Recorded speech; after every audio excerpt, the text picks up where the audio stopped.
존경하는 국민 여러분, 사랑하는 당원 동지 여러분, 언론인 여러분, 더불어민주당 당대표 정청래입니다.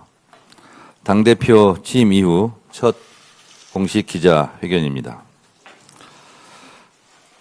대통령 윤석열을 파면함으로써 생길 수 있는 국가적 손실보다 헌법 수호의 이익이 압도적으로 크다고 인정되므로 피청구인 대통령 윤석열을 파면한다.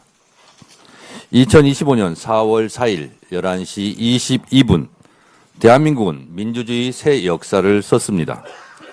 저는 국회 법사위원장으로 국회 탄핵소추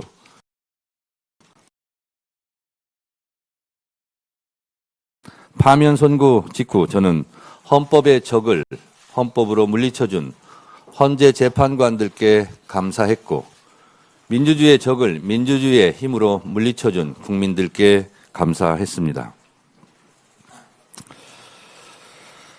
12.3 비상계엄 내란을 막아내고 윤석열을 파면하고 이재명 정부를 탄생시킨 대한민국 민주주의자 국민들께 다시 한번 깊이 감사드립니다. 국민이 지킨 나라, 자랑스러운 대한민국 국민들을 존경합니다. 국민과 민주주의를 이기는 정권은 없습니다. 이는 대한민국의 역사가 증명합니다. 1894년 동학농민혁명운동, 대한민국 민주주의 1년부터 그 이후 140년간 지속되어 온 민주주의의 가치입니다.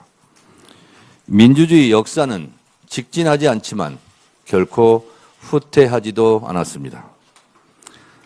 지난 8월 2일 전국 당원대회를 통해 당대표로 선출되고 147일이 지난 오늘 저는 김대중, 노무현, 문재인, 이재명 네 분 대통령과 국민들이 그토록 열망했던 대한민국을 생각합니다. 오직 민주주의와 국민 한 사람 한 사람의 열망을 믿었던 네 분 대통령의 발걸음을 뒤돌아봅니다. 더불어민주당은 깨어있는 시민, 행동하는 양심의 지지로 민주주의의 지평을 넓혀왔습니다. 이 역사적 책무를 계속 이어가겠습니다. 개혁은 자전거 페달과 같습니다. 자전거 페달을 계속 밟지 않으면 자전거가 쓰러지듯이 개혁도 마찬가지입니다. 개혁의 페달을 멈추지 않고 계속 밟겠습니다. 국민들이 앞서 김대중 대통령께서는 정치가 국민보다 반발짝 앞서 나가야 한다고 말씀하셨는데 지금은 국민들이 오히려 정치보다 반발짝 앞서 나가십니다. 국민과 보조를 맞춰 동시에 나란히 함께 걷는 시대가 되었습니다. 국민들은 권리만 주장하는 것은 아닙니다. 의무도 잘 알고 있습니다. 개혁을 위해서라면 시간을 보태고 대안을 제시하고 있습니다. 저는 이것이 K민주주의이며 이재명 국민주권 정부를 탄생시킨 원동력이라 생각합니다. 오랫동안 수사와 기소를 독점하며 불법 행위를 서슴지 않았던 검찰 권력, 정의로운 판사들 뒤에서 자기들만의 특권을 영역화해온 사법 권력, 허위 조작 정보와 불법 정보를 의도적으로 생산하고 전파시키는 악질적 행태까지 모두 새로운 시대의 걸림돌들입니다. 3대 개혁을 완수하겠습니다.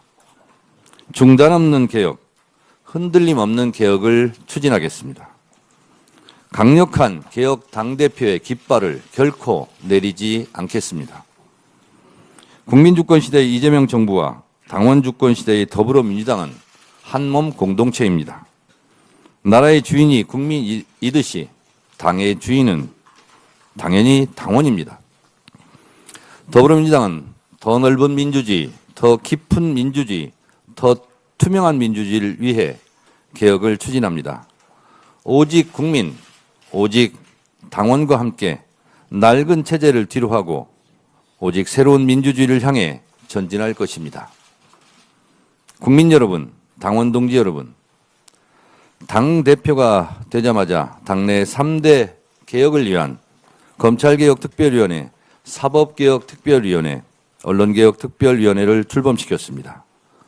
빛의 혁명을 이룬 국민들의 뜻이었고 명령이었습니다. 먼저 9월 26일 정부조직법 개정을 통해 검찰청을 폐지했습니다.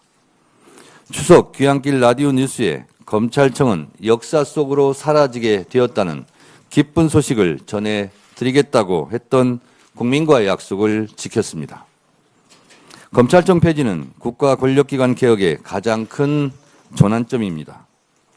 절대 권력은 절대 부패하고 절대 망합니다. 민주주의는 독점에서 분점으로, 소수에서 다수로, 위에서 아래로 흐르는 물과 같습니다. 검찰개혁이 민주주의의 정수입니다. 이어서 12월 23일 완전한 내란 청산을 위한 내란 전담재판부 설치법을 통과시켰습니다.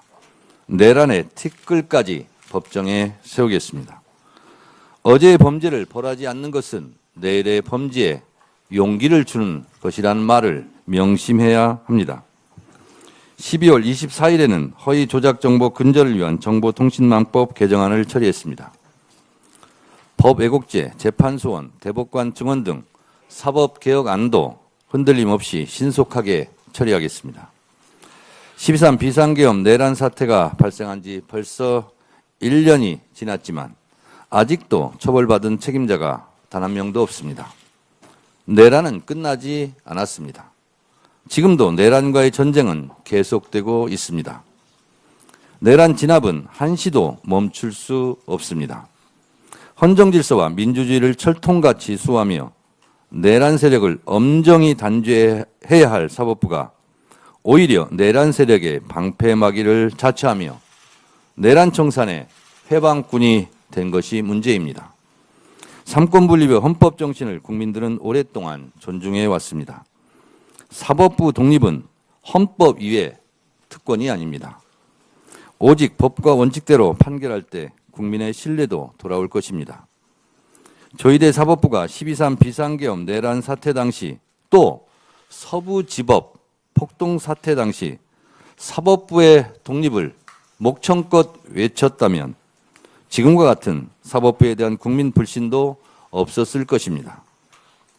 오죽하면 제가 8.16 독립운동가들이라고 말하겠습니까? 사법개혁은 조희대 사법부가 자초한 일입니다. 모두 자업자득입니다. 2차 종합특검과 통일기호특검은 가장 빠른 시간 안에 속도감 있게 처리하겠습니다. 내란 청산과 개혁 완수를 향한 발걸음은 한 발짝도 물러설 수 없고 한시도 쉴 수가 없습니다. 3대 특검에서 미진했던 부분들을 모아 집중적으로 파헤침으로써 모든 의혹들의 분명한 마침표를 찍을 수 있도록 매진하겠습니다. 2차 종합특검으로 노상원 수첩, 여인영 메모, 최혜병 사건 구명로비 의혹, 김건희 윤석열의 국정농단 등을 포함하여 12.3 비상계엄 내란 사태의 전말과 윤석열 정권의 모든 국정농단을 낱낱이 밝혀야 합니다.